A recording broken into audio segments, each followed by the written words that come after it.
Terima kasih pemirsa masih bersama kami dalam Damai Indonesiaku. Sebelum saya bacakan sejumlah pertanyaan yang sudah masuk lewat Instagram kami @damaiindonesiaku_tv1, saya akan persilakan terlebih dahulu ada satu lagi jamaah yang akan mengajukan pertanyaan atas nama Ibu Indri. Boleh berdiri Ibu Indri? Masya Allah. Ini kembar 3 ya katanya Ibu ya? Oh, Bapak, iya 2. Iya benar, 2 ya. Oh sampingnya itu Masya Allah sama persis. Silakan Ibu Indri pertanyaannya. Ya, baik. Assalamualaikum warahmatullahi wabarakatuh. Waalaikumsalam warahmatullahi wabarakatuh. Saya Indri Amelia Hanifah. Terima kasih atas kesempatan yang telah diberikan. Izin bertanya kepada Ustazah Qotronada. Ketika orang tua meminta bantuan kepada anak, tetapi respon anak dijawab dengan nanti, sebentar atau besok. Ya. Dan bagaimana cara orang tua kita menyikapi dari sikap anak tersebut, tetapi dengan kondisi agar anak tersebut itu tetap belajar bertanggung jawab atas apa yang diperintahkannya. Terus pertanyaan yang kedua, izin bertanya, bagaimana cara yang tepat untuk mencegah pelecehan yang sedang terjadinya atau sedang maraknya pelecehan tersebut. Terus apa yang sebaiknya dilakukan jika seorang anak menjadi korban pelecehan? Baik. Wassalamualaikum warahmatullahi wabarakatuh. Ya salam. 2 pertanyaan yang dijawab jadi 1 nih, gimana nih Ustazah? Karena durasi sangat mepet sekali. Bismillah Kak Indri ya, singkat, padat, tepat, cepat insya Allah. Yang pertama, ketika anak diperintah oleh orang tua tapi jawabannya ntar, jawabannya nembak mulu, ntar gitu ya. Maka orang tua yang pertama pastikan bahwa perintahnya jelas, bahwa emang betul-betul beritanya itu, perintahnya itu berita yang penting yang sampai kepada anak-anak kita, yang pertama. Yang kedua ya, kasih jeda dulu waktu.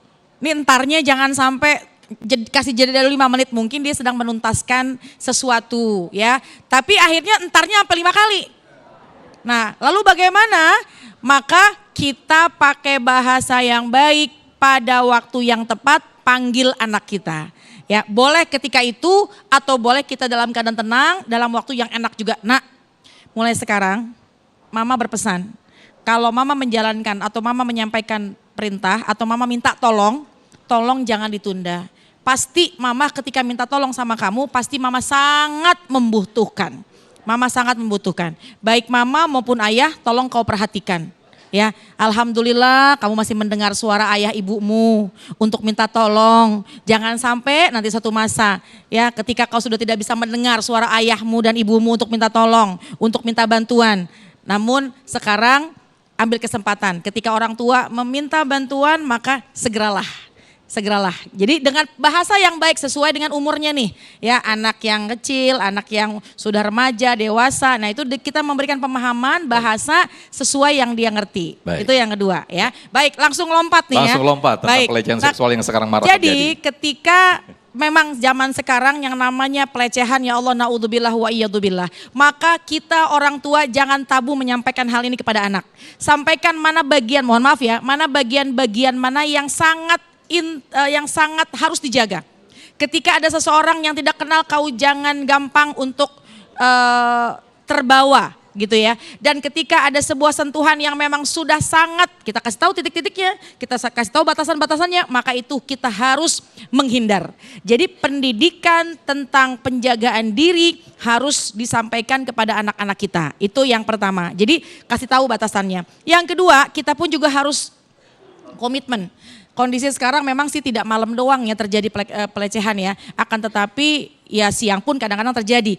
Kita sampaikan bahayanya ketika keluar tidak ada manfaatnya. Bahayanya ketika kita jalan di tempat yang memang minim atau sangat banyak banget kejahatan. Jadi kita sampaikan edukasi tadi yang seperti Syekh sampaikan. Bahwa yang kedua komunikasi, penyampaian, informasi itu harus sampai kepadanya. Dan yang paling penting juga adalah yang ketiga, bahwa terus buka komunikasi. Kalau ada anak yang udah berubah, jangan diam, jangan kita merasa aman, tapi selalu buka komunikasi. Khawatirnya aja. Meskipun naudzubillah wa iyadzubillah jauh dari hal-hal semacam itu, tapi paling tidak kalau ada hal-hal yang tidak enak terjadi pada anak kita, kita sudah mengantisipasi. Masya Ya, Allah. Wallahu Baik. a'lam. Terima kasih Ustazah. Berikutnya saya akan bacakan sejumlah pertanyaan yang sudah masuk lewat Instagram atas nama Neni Mulyani yang akan dijawab oleh Syekh Fikri. Assalamualaikum, izin bertanya, gimana cara mendidik anak sambung Syekh yang malas sholat? Karena ini sebagai ibu sambung nih yang bertanya nih, selalu serba salah rasanya. Silakan Syekh. Ya, bismillahirrahmanirrahim. Wa'mur ahlaka bis-salati wastabir 'alaiha. La nas'aluka rizqan nahnu narzukuk wal 'aqibatu lit-taqwa. Perintahkan keluargamu untuk mendirikan salat dan sabar dalam mengerjakannya. Kami tidak minta rizki padamu, kamilah pemberi rizki padamu, kata Allah. Dan kesudahannya orang yang bertakwa yang memperoleh kebaikan. Orang tua yang punya perhatian tentang salat anaknya dijamin rizkinya nggak akan bangkrut. Ada terus rizkinya barokah dari Allah Subhanahu wa taala. Terus bagaimana cara supaya anak kita rajin sholat, apalagi anak sambung sensitif ya. Kalau kita ngomong agak kasar sensitif. Jadi pertama kita dengan doa. Yang kedua diantara doanya yang diajarkan Nabi Ibrahim. Rabbi ja'alni muqimas salah wa min zurriyati rabbana wa taqabbal doa. Surat Ibrahim ayat 40 itu ya. Nah juga yang kedua, kitanya mencontohkan kebaikan sama anak kita. Kitanya rajin sholat. Yang ketiga Allah. Masalah harta atau masalah rizki yang kita berikan kepada anak. Dalam hadis Nabi SAW disabdakan, ittaqil maharima takun abanan nas. Jauhkan barang haram, kamu jadi ahli ibadah. Kalau ada anak kita pada malas ibadah, pertama kita sebagai orang tua mesti banyak istighfar. Takut ada harta haram pernah kita bawa ke dalam rumah. Kita minta ampun kepada Allah dan kita jaga kualitas harta yang kita bawa.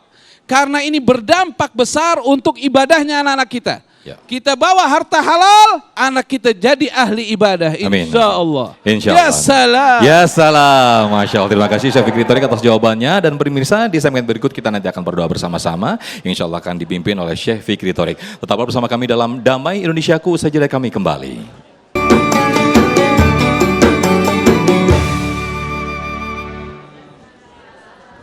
Masya Allah, tabarakallah pemirsa, tidak terasa kita sudah di penghujung acara Damai Indonesiaku dan sesaat lagi kita akan berdoa bersama-sama yang insya Allah nanti akan dipimpin oleh Syekh Fikri Thorik. Mewakili kru yang bertugas, saya Muhammad Sofyan pamit undur diri dan acara ini dipersembahkan oleh Sarung Wadi Maulur tentu sarung kita serta didukung oleh Luwak Tarik Malaka. Mengucapkan terima kasih.